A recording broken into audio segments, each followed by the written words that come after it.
to, say, a place in my riding, where are all these workers going to come from? You have the skill in those communities. Let them do their work and let them do it well.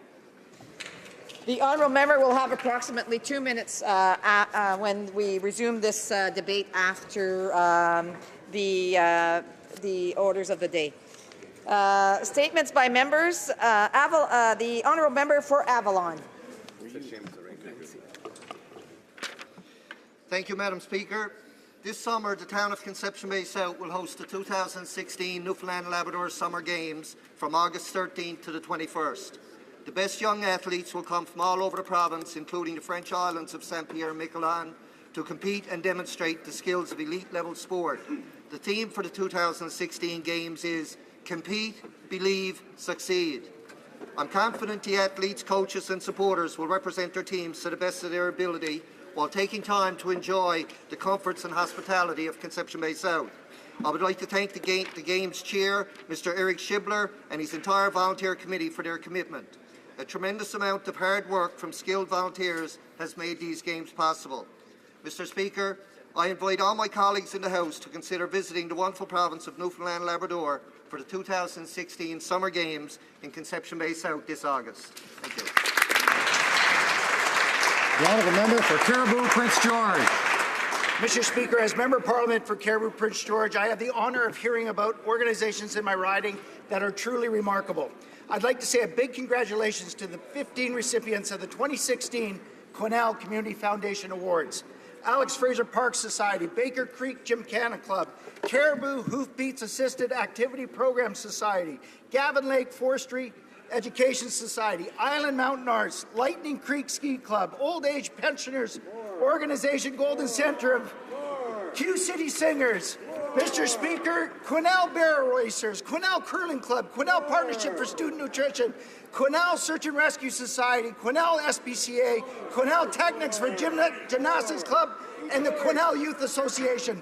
Thank you to all the people involved. The time and effort you give is an inspiration to others and makes our communities a better place to live. And again, a huge thank you and congratulations from Ottawa to Quesnel. The honourable member for Central Nova. Thank you, Mr. Speaker. This weekend marked the 270th anniversary of the Battle of Culloden, and this May will mark the 35th anniversary of the celebration of my riding. In the aftermath of this historic and deadly battle, a handful of surviving Scots emigrated from Britain to northern Nova Scotia, and their journey is part of the reason we have such a pronounced Scottish heritage in my province today. The celebration is a special one that takes place at the Noidgert Cairn along the beautiful Northumberland Strait, where some of the battle's survivors are buried today. My grandfather, Earl Fraser, takes the history of this event so seriously that he once kicked a hitchhiker out of his car when he found out his last name was Monroe. In fact, years ago, my grandfather gave me a copy of the battlefield plan for Culloden, which I now proudly display on my office on the hill. To celebrate our Scottish heritage, I invite everyone to attend this year's Antigonish Highland Games, which is celebrating its 153rd year. This year's event will take place from July 8th to 10th, features piping, dancing, heavy events, ceilidhs and clan gatherings. Slán Tava. The honourable member for Victoria. Mr. Speaker, on Holocaust Remembrance Day, we reaffirm our pledge never to forget. Today I rise to ask the government to honour its commitment to Holocaust-era property restitution and compensation. When Nazis occupied Central and Eastern Europe, residents were subject to widespread property confiscation, much of which was never returned to its rightful owners. To this day, these victims remain uncompensated. Appropriate compensation would afford survivors of the Holocaust, who have already endured the unfathomable, some security and relief in their latter years. Mr. Speaker, over 40,000 Holocaust survivors have settled in Canada. We are home to the third largest concentration of survivors in the world. Canada must uphold the Ottawa Protocol on combating anti-Semitism and the Terrorism Declaration. Mr. Speaker, the past cannot be changed, but that does not absolve us of our responsibilities to survivors today. It would be fitting for our government to renew its commitment to Holocaust-era property restitution as but the smallest measure of justice for survivors' unthinkable losses. The member for Willowdale. The honourable member for Willowdale. Mr. Speaker, April marks National Poetry Month, providing us with an opportunity to recognize the centrality of poetry to Canadian identity and culture. In that spirit, I am honoured to welcome to the House today a much-celebrated Canadian, Ms. Suzanne Buffum. Ms. Buffum is an award-winning Canadian national treasure, having been awarded the Gerald Lampert Memorial Award and the CBC Literary Award for Poetry, as well as having been shortlisted for the prestigious Griffin Poetry Prize.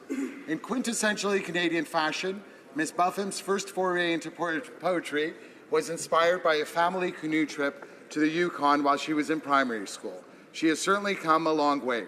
Over the weekend, the Globe and Mail described her latest collection of poetry, A Pillow Book, as one of the most finely controlled, subtly structured books of Canadian poetry in recent memory. This evening, Ms. Buffum's contributions to the poetic canon will be celebrated at the Christ Church Cathedral in Ottawa. I would like to acknowledge Ms. Buffum. Honourable member for Mégantic-L'Érable.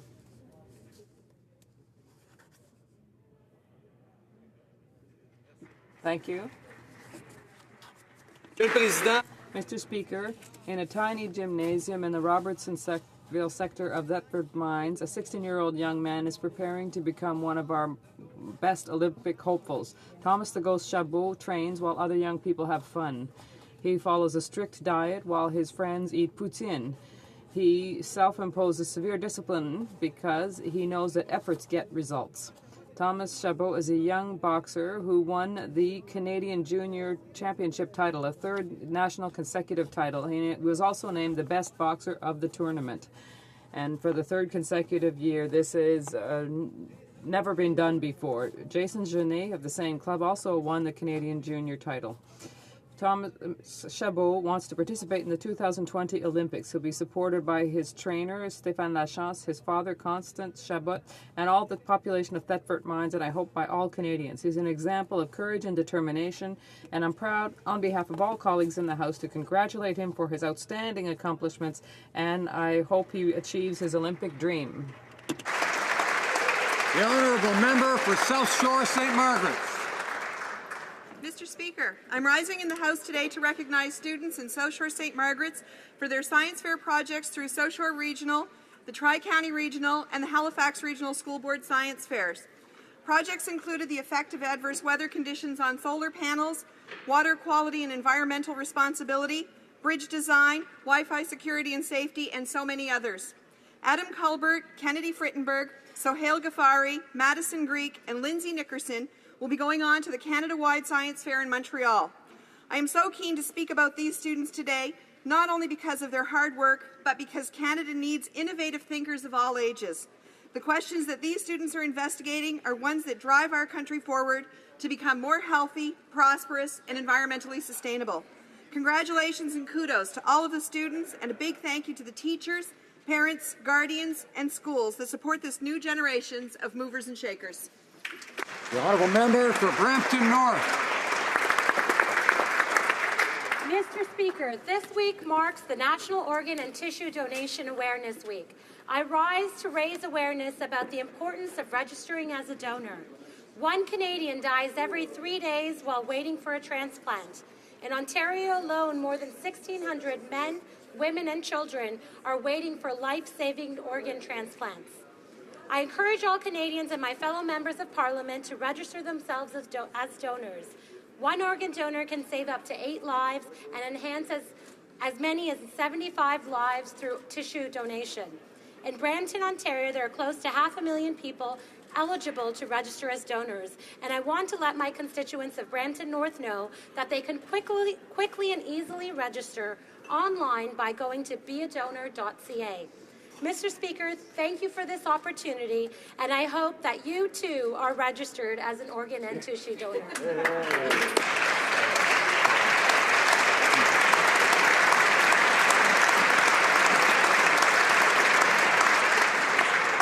Yes. The member for Edmonton Manning. Mr. Speaker, I rise today to pay tribute to a constituent, a young man tragically taken from us just as he was beginning to make his mark. Kadmus Halabi was 22 years old, an engineering student at the University of Alberta. Then came the diagnosis, leukemia, something not quite real for someone so young. He fought bravely, inspiring others with his attitude. In the words of J. Fraser Forbes, Dean of Engineering at the University of Alberta, the world has been robbed of a talent, not permitted to develop or realize a potential that would undoubtedly perform great works. He was a kind and gentle person with a bright future, extinguished too soon. A life lived to the fullest, though all too short. Our prayers with the family as they mourn.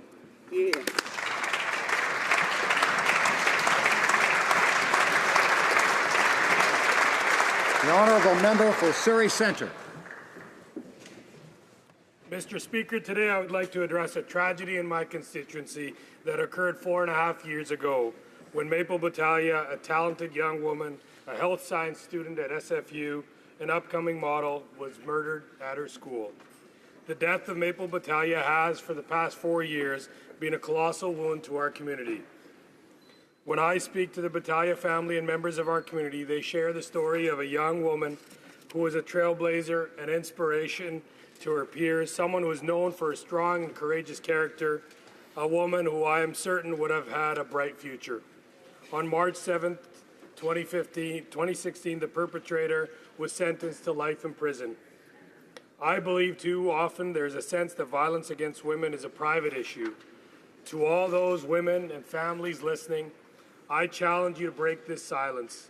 Partner violence, and in particular, violence against women, is a community issue that we need to address together. To the battalion. The honourable member for Toronto Danforth.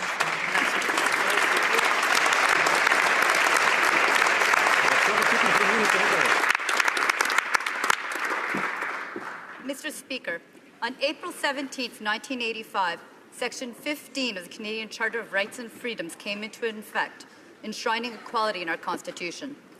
The adoption of this section marked a turning point in the history of Canada. For the first time, women's rights to equality were enshrined in legislation. That is why on April 17th we celebrate Gender Equality Day. It states that every individual is equal before and under the law. It gives every Canadian equal protection, regardless of race, national or ethnic origin, color, sex, age, or mental or physical disability. Gender Equality Day reminds us that we must never take fundamental rights for granted. Never. Today, I invite you to remember this major event in our history and reflect on the various ways through which our shared values, respect, equality, and fairness continue to enrich our lives as Canadians. Thank you. The honourable member. The honourable member for Richmond-Arthabasca. Mr. Speaker, today all of my thoughts and prayers are with the families and loved ones of the victims, particularly the 2 Quebecers who died in the earthquake in Ecuador. The death toll keeps rising. There are at least 350 persons who have lost their lives and more than 2,500 are wounded. During such events, we can only recognize how strong nature is and how vulnerable man is. I am with the people of Ecuador. The Lafam family was in the wrong place at the wrong time when their roof crashed down on them. Pascal, Jennifer, Lorianne, and Arthur were real globetrotters, a united family who had just traveled around the whole world together. We can only imagine all the sadness that Pascal and his daughter Lorianne, the 2 survivors, are currently experiencing. In conclusion, I offer all of my support to the Canadian government in the management of this tragedy, and my most sincere sympathies are with the Quebec families who are showing exemplary strength under the circumstances.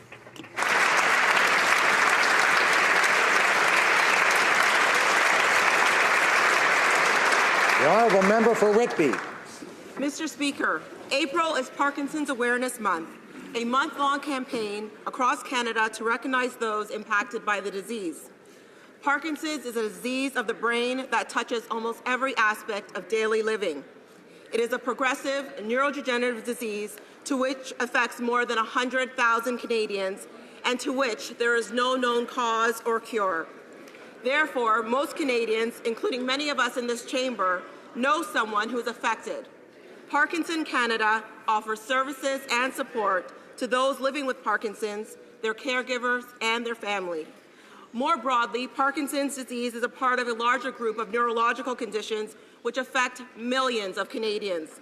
We must do more to decrease the stigma associated with neurological conditions and mental health conditions by increasing our understanding, education, and awareness. Thank you. The honourable member for Algoma, Kapuskasing of Manitoulin. Mr. Speaker, I rise to honour OPP Constable Al Boyd, who recently retired after serving the communities of Manitoulin Island for 35 years with dedication and commitment. Though he grew up in Montreal, Al quickly adapted to life on Manitoulin Island and adopted it as his own. While many people knew him as Community Services Officer, he performed many different roles, both within the OPP, in his community of Little Current, and on Manitoulin Island. Al joined the OPP Auxiliary before becoming a police officer, was a crisis negotiator in the Northeast region, and was recognized as Volunteer of the Year for his work with Manitoulin North Shore Victim Services, among many other accomplishments. Al was instrumental in the implementation of the UCCM Tribal Police and built bridges with the island's First Nations. His voice was always welcome and instantly recognizable as he delivered daily OPP radio reports. I ask all members to join me and offer our thanks to Al Boyd for his dedication and commitment to public safety over the years and congratulate him on a distinguished career. Happy retirement, Al.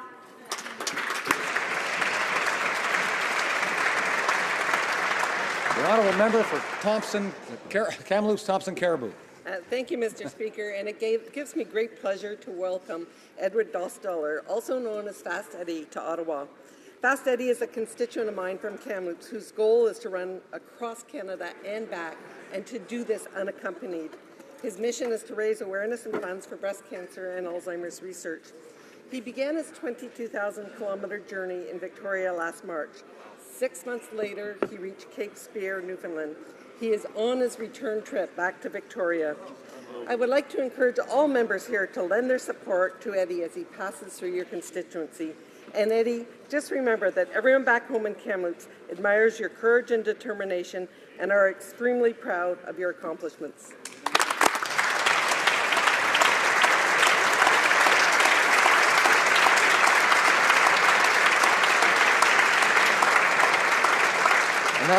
The honourable member for Avignon, Amétis Matin, Matapédia. Mr. Speaker, over the last few days, Ecuador and Japan were hit by deadly earthquakes. In Ecuador, it was the most powerful earthquake to have hit this country in decades. Hundreds are dead, thousands are wounded. It's with great sadness that we learned of the death of 2 Canadian citizens, Ms. Jennifer Mon and her son, Arthur Laflamme. On behalf of all members in this House, I want to express my most sincere condolences to the Mon and Laflamme families, their loved ones, and everyone affected by this devastating earthquake. We also want to wish a quick recovery to the wounded. Canadian officials in our Quito embassy are trying to provide the necessary assistance to families and also to all Canadians affected by the earthquakes. Canada will continue to cooperate with local authorities in Ecuador and Japan to assess the repercussions of the earthquakes and the needs on the ground. But today, above all, our thoughts are with the Mon and Laflamme families. Thank you.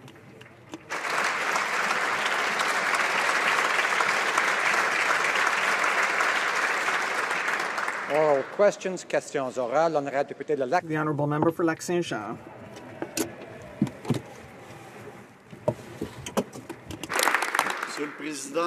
Mr. Speaker, we might point out that an earthquake of record intensity hit the province of Manabí in Ecuador. This was on Saturday, and a Quebec family living there for a few months lost 2 of its members.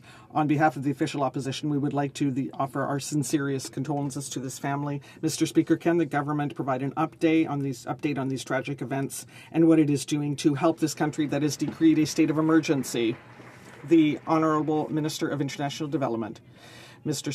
Speaker, please allow me to express our sincerest condolences to the grieving family, and I would like to reassure them that they will be accompanied at the consular level. We've been in contact with local authorities to assess the impact of the earthquake and the after effects on the ground, And I can say that we will be supporting the local authorities to the tune of $1 million. The Honourable Member for Lac-Saint-Jean. Mr. Speaker, recently we warned Canadians that the Liberals' excessive spending today would become the taxes of tomorrow. And on Saturday, the former parliamentary budget officer sounded the alarm, and he confirmed what we have been saying for some weeks. He is warning Canadians against possible tax hikes that will have to compensate for rising deficits. Canadians realize that they can't trust this government. Mr. Speaker, can the Prime Minister tell us which taxes he intends to increase in order to reimburse his out-of-control spending? The Honourable Minister of Finance. Mr. Speaker, we want to invest in our economy to grow our economy for our people of today and Canadians of the future. We know it is very important to do that. We have very low interest rates and a GDP level that is one of the lowest in the G7. Now is the time to grow the economy with investments. It will be good for now and for the future. Member for Lac-Saint-Jean. Mr. Speaker, former budget watchdog said this Saturday what our official opposition has been saying for the past few weeks. This government lacks transparency. He said, when you don't see the details, usually somebody's trying to hide something. There's a reason for the lack of transparency. Canada cannot trust this government, Mr. Speaker. Does the Prime Minister have something to hide? Why the lack of transparency? Minister of Finance. Mr. Speaker, we've been open and transparent with Canadians and will continue to do so. We've shown Canadians important measures that can grow the economy today and that can grow the economy tomorrow. We made it very clear that we wanted to show measures, infrastructure investments, innovation measures that can make a real difference. We've shown 2 years of measures in order to make sure Canadians understand there's more work to do in the future to make sure we invest Canadians' monies wisely in growing our economy. Member for Regina Capel. Speaker, they just think that they're transparent because Canadians are finally seeing through them. As families prepare to file their taxes, Canadians are discovering just how mean-spirited the Liberal budget was.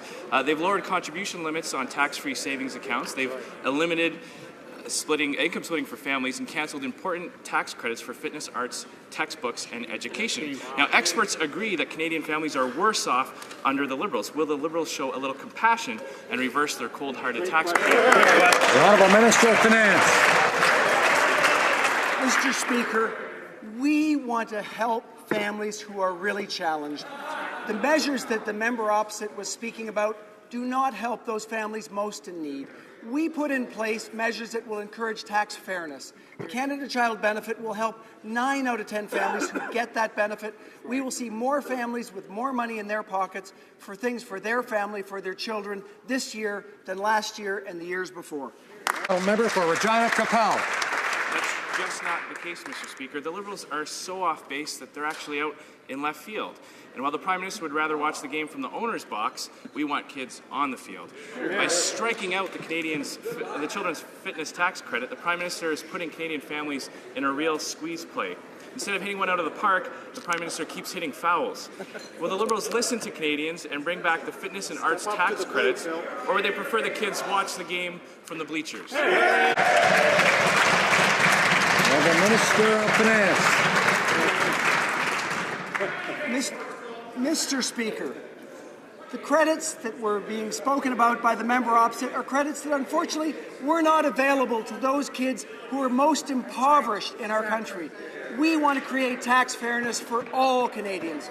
Our measures will help 9 out of 10 families with children to have more money in their pockets. There will be more children on more sports fields this year than in the years gone by. Member for New Westminster, Burnaby.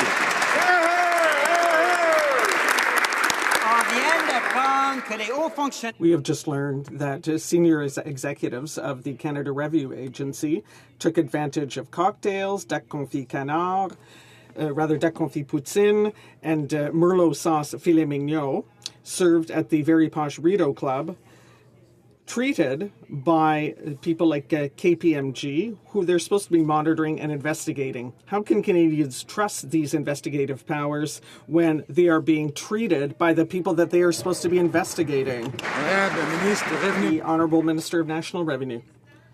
Mr. Speaker, I would like to point out to Canadians that our government is transparent and open. With regard to the facts alleged by my colleague, I will be clear. This event was organized by the Professional Accountants of Canada, who are a professional body, and most of our employees who work in accounting and in auditing are part of that professional body. The Honourable Member for New Westminster Burnaby.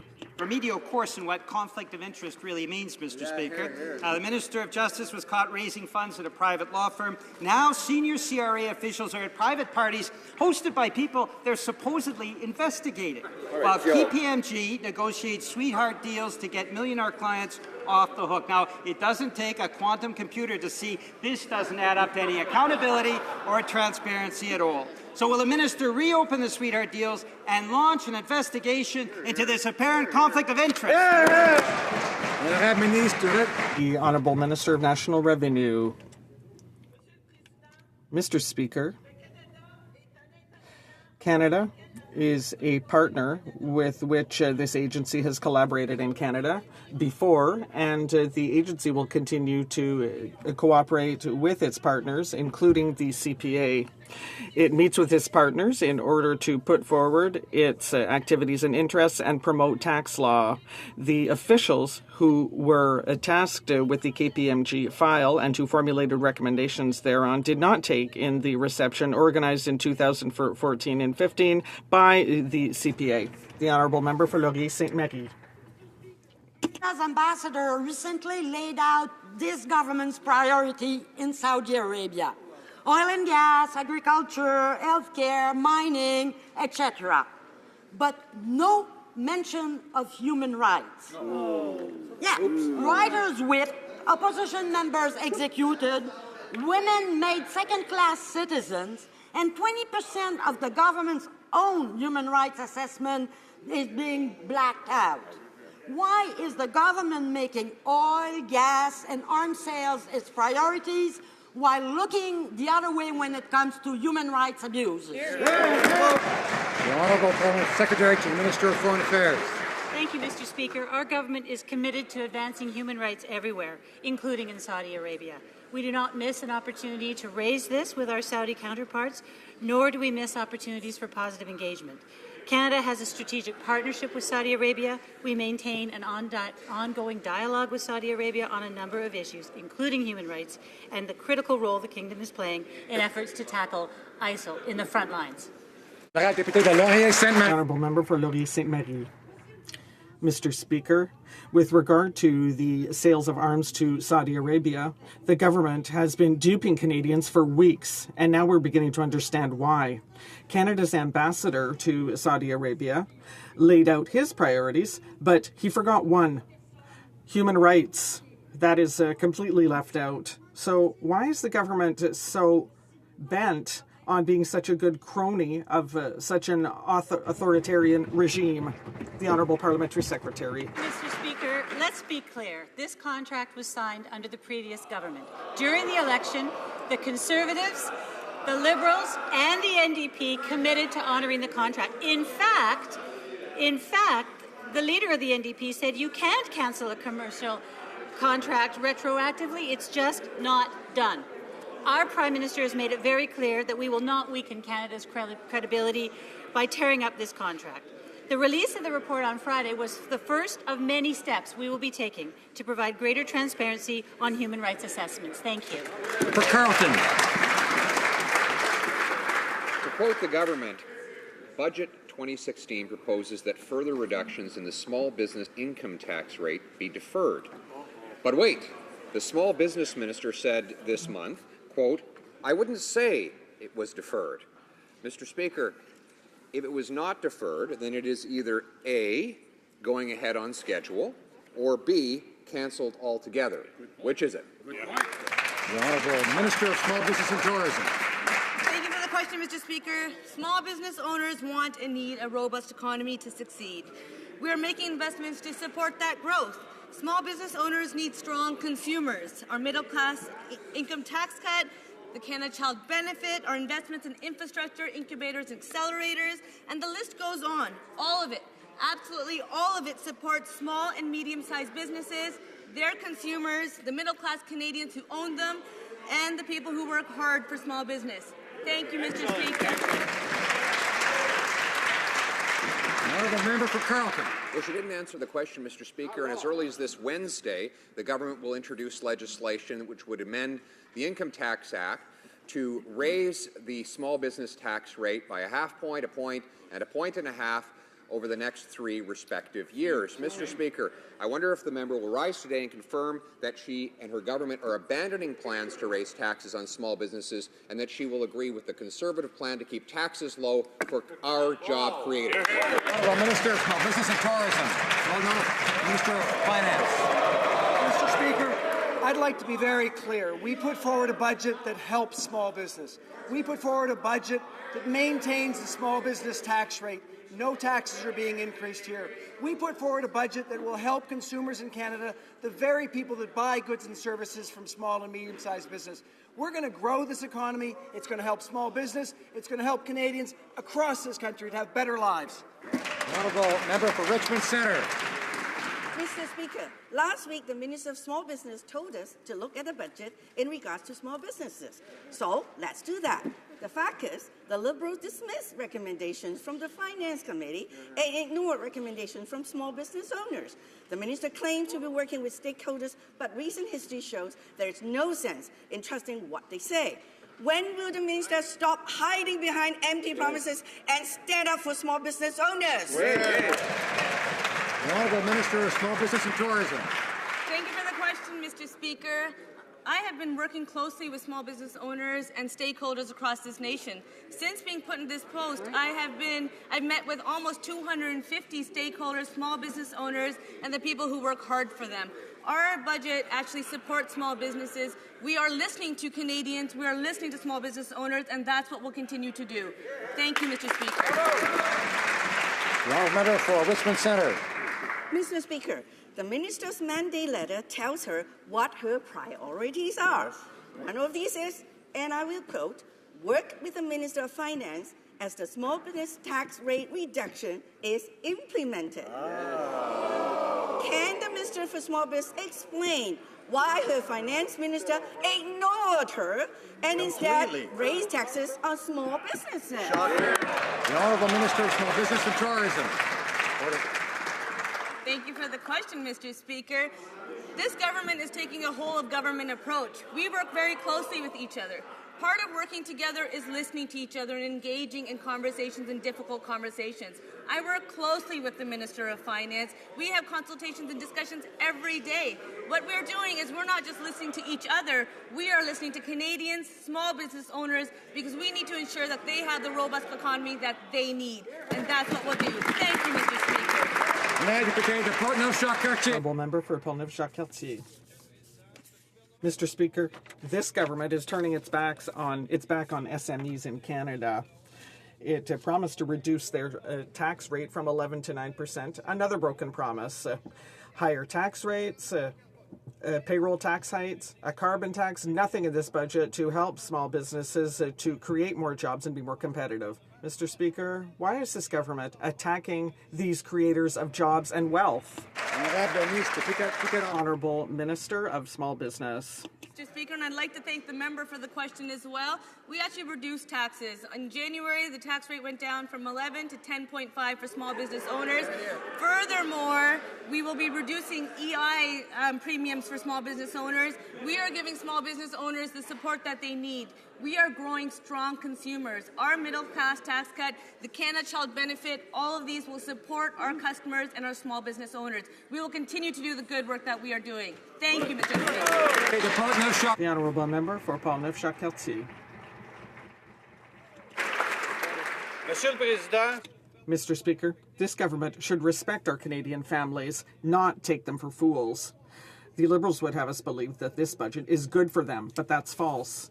Their tax burden will increase by close to $4 billion over the next 2 years, with the scrapping of the children's fitness and arts tax credits.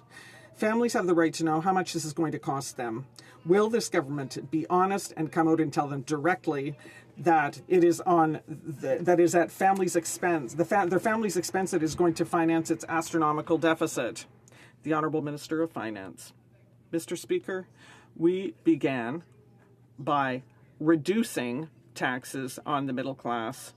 9 million Canadians have more money in their pockets thanks to this tax cut. But in addition, with the Canada Child Benefit, 9 out of 10 families with children have more money this year.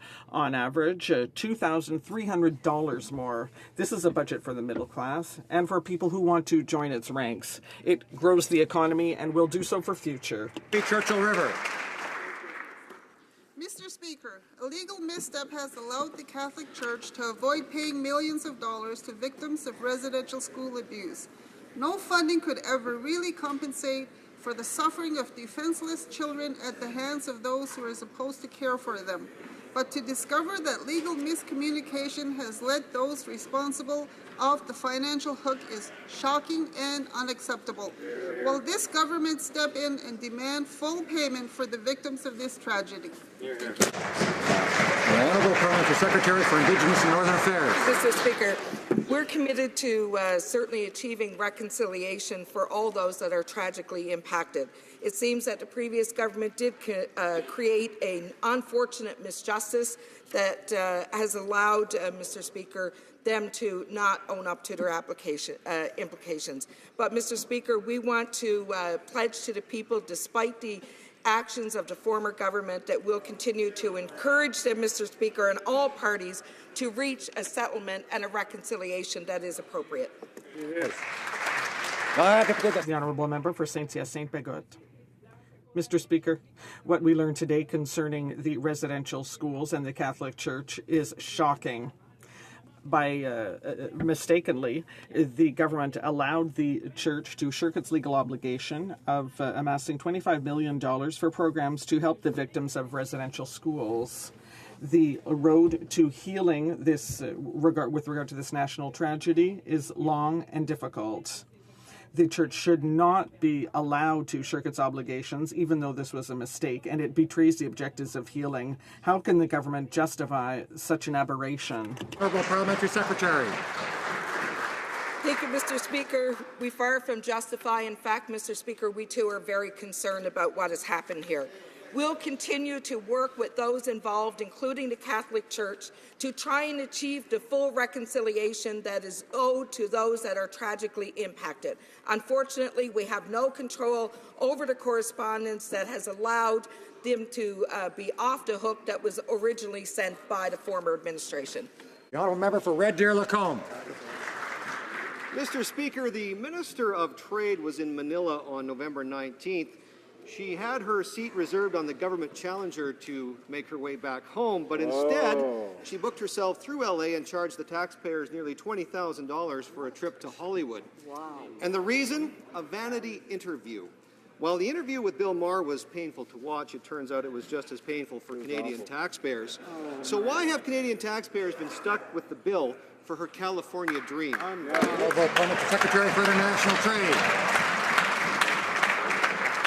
Mr. Speaker, we're proud of the work that our minister has done advancing Canadian interests around the world. All expenses on all of her trips, Mr. Speaker, are transparent and done according to all the various ethical guidelines that are imposed on her. Member for Red Deer Lacombe. $20,000. Well, Mr. Speaker, cabinet ministers can do what they want with their personal vanity projects, but Canadians shouldn't have to pay for them.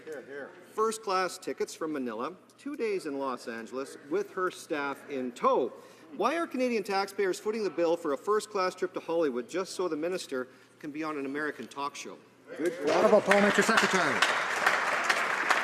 Mr. Speaker, it bears repeating that all of the minister's travel is done according to guidelines that are set, and she follows all the rules, Mr. Speaker. We will continue to be transparent in this regard.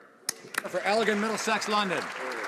Well, Speaker, not quite the case. It's actually worse than that. The minister traveled first class, scarfing down gourmet food, then turned around and claimed per diems for the same meals. We all know this is against the rules. Mr. Speaker, she cannot charge taxpayers this vanity trip. She double billed them for meals. Is her integrity worth more than the $104.20 that she has taken from the taxpayers? Will she be returning the money to the taxpayers? Parliamentary Secretary. Mr. Speaker, all of the minister's travels are done according to the guidelines, according to the ethical guidelines and the guidelines to which we have to comply as members of the government. We'll continue to do so, Mr. Speaker, in the future. The honourable member for Lévis-Lotbinière. Mr. Speaker, the questionable ethical issues of this Liberal government are piling up almost as fast as its deficit. Now we learned that the Minister of International Trade spent close to $20,000 to appear on a Hollywood talk show. Mr. Speaker, this is unacceptable. Since she was not in Los Angeles to negotiate a free trade agreement with Hollywood stars, can she explain why Canadians should foot the bill for her costly trip to California? The Honourable Parliamentary Secretary. Mr. Speaker, the minister's expenses are published, public, and transparent. We are following the rules, and we will continue to do so. Sue. Last week, Canadians were alarmed to discover that the Liberals' defence review included consideration of privatising search and rescue. Now we've learned the Liberals are also reconsidering Canada's participation in the Star Wars missile defence scheme. Mr. Speaker, I have a bad feeling about this. Canadians thought this debate was put to rest more than a decade ago. So will the minister tell the House, and this really is a yes or no question, are the Liberals reconsidering Canada's participation in this dangerous U.S. missile defence scheme? The Honourable Minister of National Defence. Mr. Speaker, Canada currently does not participate in the ballistic missile defence. No decision has been made to change this policy. Through the Defence Policy Review, the government is consulting Canadians on a wide range of defence-related issues in an open and transparent manner, and including ballistic missile defence. Thank you, Mr. Speaker. Honourable Member for Rosemont-la-Petite-Patrie.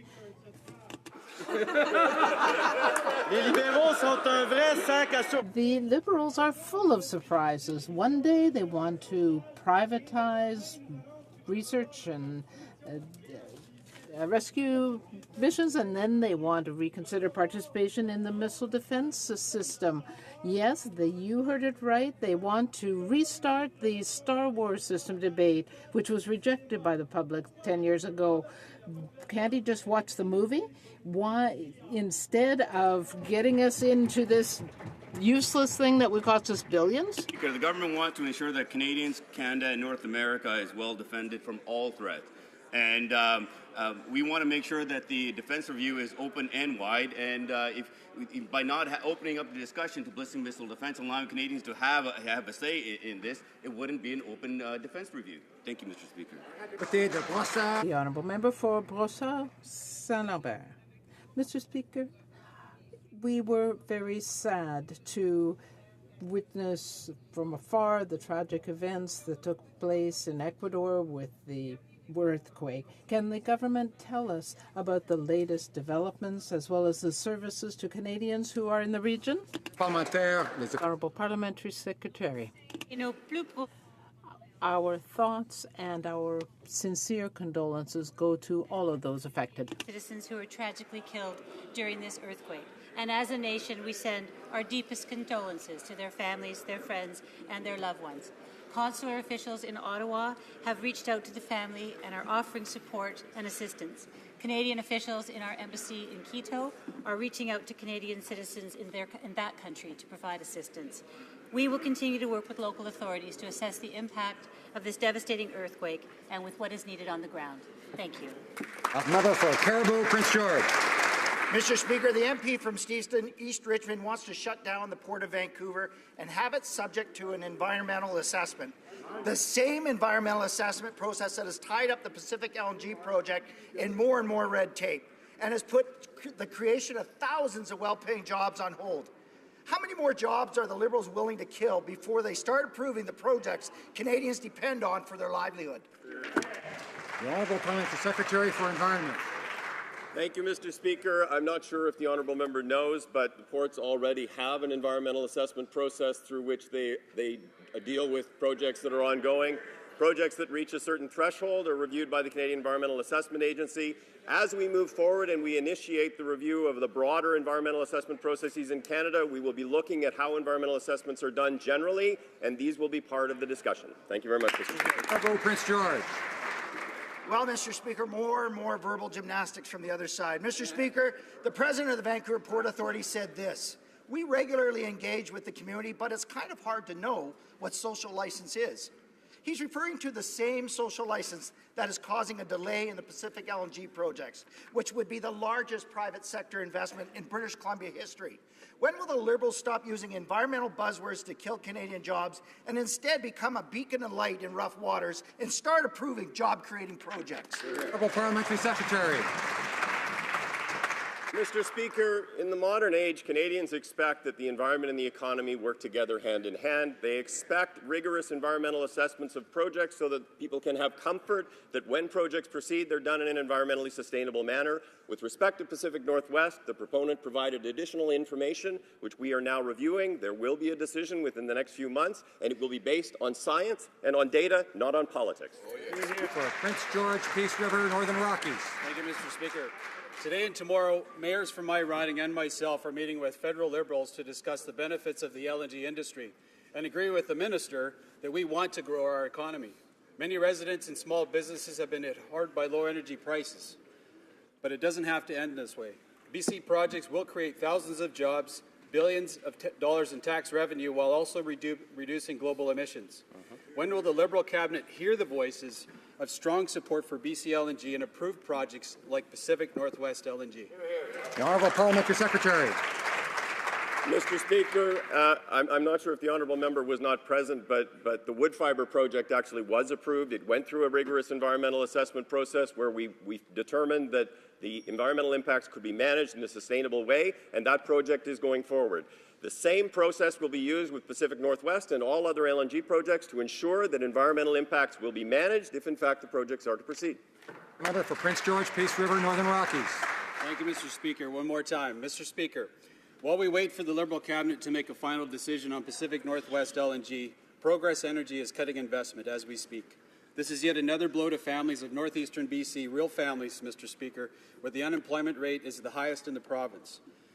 There is now growing concern about further delays. What would that mean to our communities? When will the Liberal cabinet step up, support our families, and approve BC LNG and grow our economy? Honourable Parliamentary Secretary. Mr. Speaker, we very clearly understand that major resource projects are an important part of the economy, but they must be done in a manner that balances the environment and the economy. One of the reasons why this group is sitting on this side of the House and that group is sitting there is Canadians lost faith in the ability of the previous government to manage the environment. Member for Windsor West. Canadians are gathering outside today's Trade Committee meetings in Vancouver, calling for the government to reject the TPP. And they are not alone. Industry leaders from manufacturing and high-tech have warned that this deal would be bad for Canadian businesses. And Nobel laureate Joseph Stiglitz called it the worst trade deal ever. The TPP would cost us 60,000 jobs and increase growing inequality. The Liberals are barreling ahead with this job-killing trade deal. Why is the minister finishing the bad work of the Conservatives? Honourable Parliamentary Secretary for International Trade. Mr. Speaker, the TPP was negotiated in secret by the previous government. The member's party rejected it without even having read it. We said we would consult. We are looking at every corner of the agreement, Mr. Speaker. There are those, as the honourable member has cited, who are against it, but there are many others who are for it and cite various positives for the Canadian economy. We plan to study it, put it before Parliament, and therefore put it before the Canadian people. The Honourable Member for Berthier-Mascaranger. Mr. Speaker, the Liberals made a commitment to defend supply management and dairy producers, but 6 months later, the record is poor.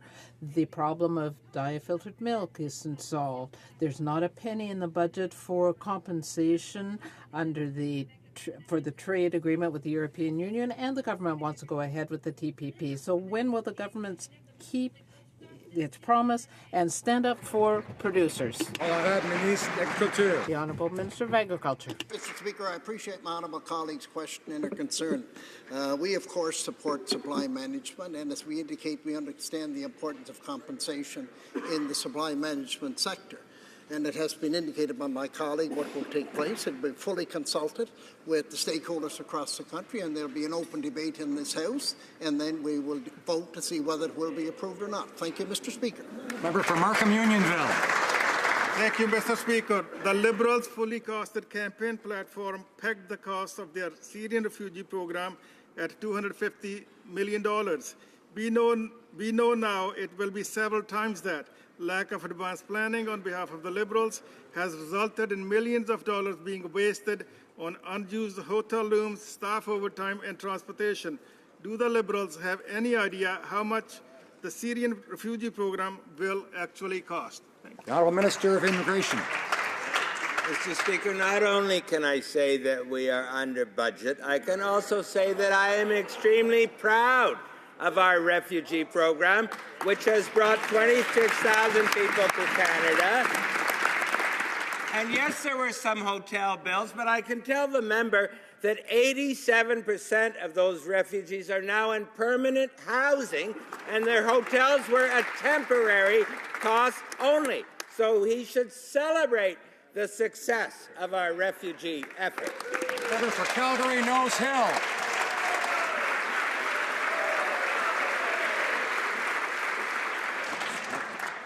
Speaker, it's easy to be under budget when you don't have one. So, Mr. Speaker, if the minister can't tell the House what the final cost of the initiative will be, can he explain to the House why, after spending all this money, we still see Syrian refugees in hotel rooms, they don't have access to language training services, and they're having to access food banks on a day-to-day basis. So if refugees aren't receiving the support they need, where's all this money going? Minister of Immigration.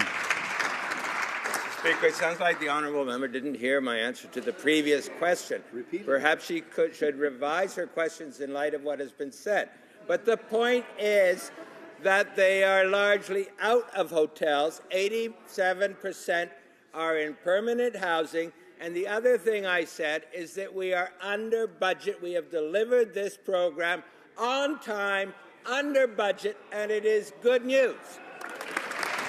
Member for Calgary, Nose Hill.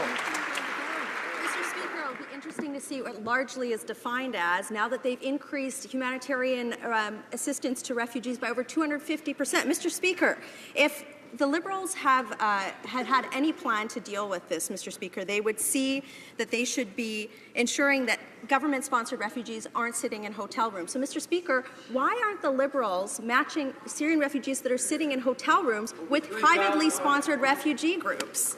Minister of Immigration. Mr. Speaker, refugees always spend some time in hotels. And for the third time, I would inform the member that 87% of those refugees are now in permanent housing.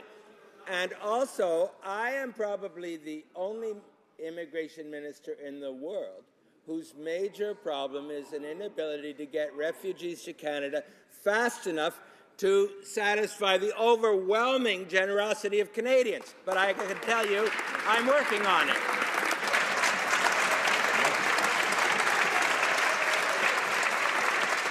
The honourable member for Calgary Skyview. Thank you, Mr. Speaker. Mr. Speaker, Budget 2016 announced $2 billion for post-secondary institution strategic investment fund to improve research and innovation infrastructure at Canada's post-secondary institutions. I know that post-secondary institutions in Alberta see this investment as not only a net positive for science, but also for the Canadian economy.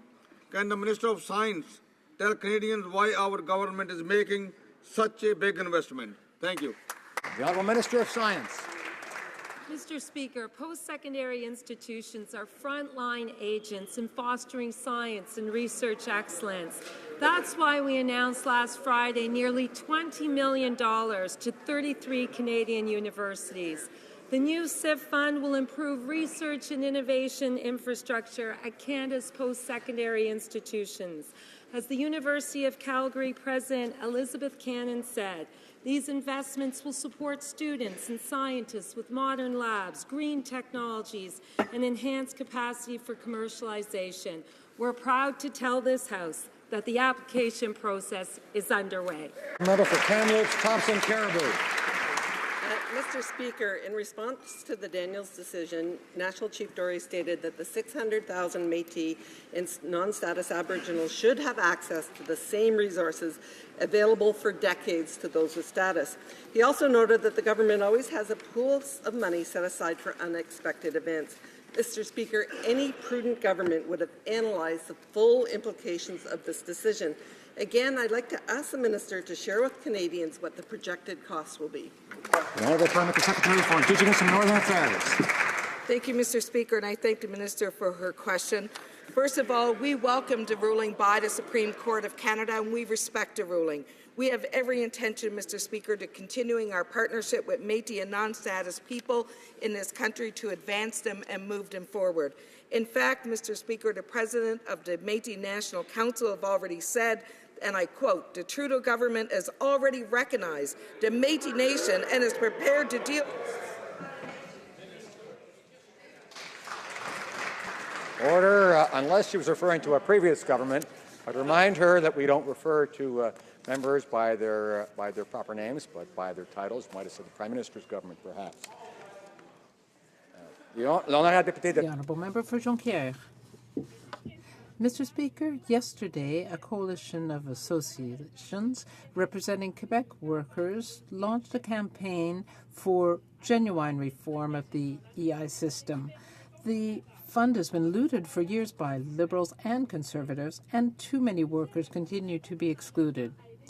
The budget had no commitment to help seasonal workers, and the government continues to dip into the fund nearly $7 billion over the next 3 years. Why won't the Liberals fix their past mistakes and actually help workers? The Minister of Employment. Thank you, Mr. Speaker. I'm very pleased to say that we've provided $2.5 billion to Canadians from coast to coast to coast, including reducing the deductible, improving service, reversing the negative 2012 changes, eliminating the punitive measures that targeted women, youth, and immigrants, doubled the work share program, and, Mr. Speaker, reduced premiums for small business. Member for Brampton East. Mr. Speaker, since the great people of Brampton East sent me to this House, my office has received over 500 immigration cases, clearly showing that the system was broken under the previous government. Can the Honourable Minister of Immigration please update this House on how we're going to make the immigration process more accountable and more transparent for all Canadians? Immigration. Mr. Speaker, I thank my colleague for his good question, and in the near future, we will be making it easier for international students to become permanent residents. We will also be reducing significantly the processing time for families. And already, Mr. Speaker, we've brought in more than 26,000 Syrian refugees. We've re-established refugee health care. And, Mr. Speaker, we have re-established the principle that there is one, not two classes of Canadian citizen. Member for Sherwood Park, Fort Saskatchewan. Mr. Speaker, here's what Katrina Lantos Sweat with the U.S. Commission on International Religious Freedom had to say about the Liberal decision to kill the Office of Religious Freedom. The world is on fire as it relates to religious freedom, so the timing couldn't be much worse. Now, the Liberals said they would replace the office with something else, but the office is now gone, and we still have no planned replacement. Could we actually get a timeline? When are the Liberals actually going to do something about international human rights? The Honourable Parliamentary Secretary for Foreign Affairs. Thank you, Mr. Speaker. The promotion and protection of human rights, including the freedom of religion, belief and conscience, is an integral part of Canada's constructive engagement in the world. I know you know the words.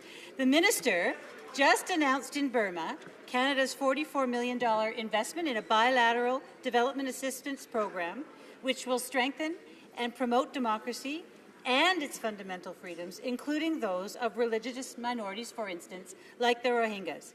We are continuing our important work as we move toward a comprehensive vision of human rights. Dr. Bennett and staff remain with us during this transition. Thank you.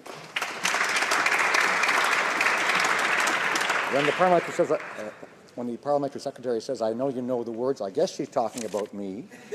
But otherwise, I know she wouldn't use the word "you." So I'd encourage her not to use the word "you" unless she means me. And I peut-être de Rivière du Nord. The Honourable Member for Rivière-du-Nord. Thank you, Mr. Speaker. Mr. Speaker, we learned this morning that KPMG accountants and executives from the Canada Revenue Agency were drinking together to taxpayers' help. KPMG and the CRA are thick as thieves. The accounting firm even recruited a senior advisor from the CRA. They have even agreed on an amnesty for those who are benefiting from the tax shelters. Does the minister find this acceptable? Mr. Speaker, I'm very pleased to be able to tell my colleague that the event that was organized by the Professional Institute of Canada was a professional event, and most people who worked in the audit area were from the firm. The Honourable Member. We know that there is an investigation. This is complex. For weeks now, the minister has been reading us the same lines. We know there's a new approach and people are being audited and that there are cases before the court. Okay, but the government is investing. The problem is that in most cases, this avoidance is actually institutionalized and legal. In Barbados, for example, will the minister finally end the cocktail season and cronyism in her department? The Honourable Minister of National Revenue. Mr. Speaker, I keep hearing the same question. He needs to understand the answers. We have a budget of $440 million. This is unprecedented. We are going to be investigating tax evasion and tax avoidance. This is what we will be doing during the year.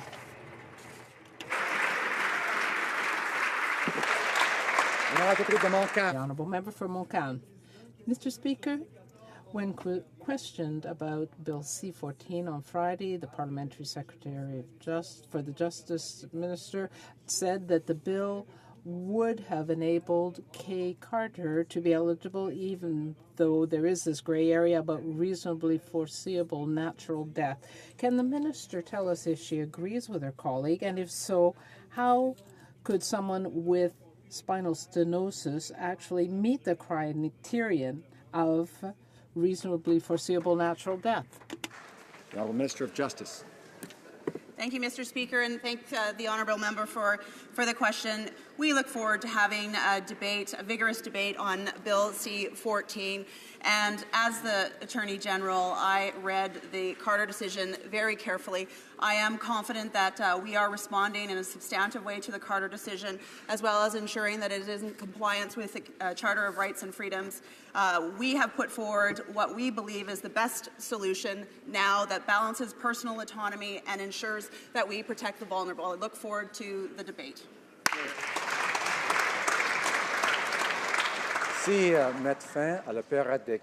This brings question period to an end in record time.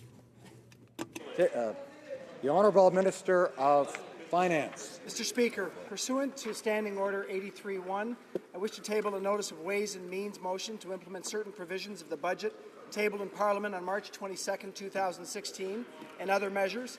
Pursuant to Standing Order 83.2, I ask that an order of the day be designated for consideration of the motion.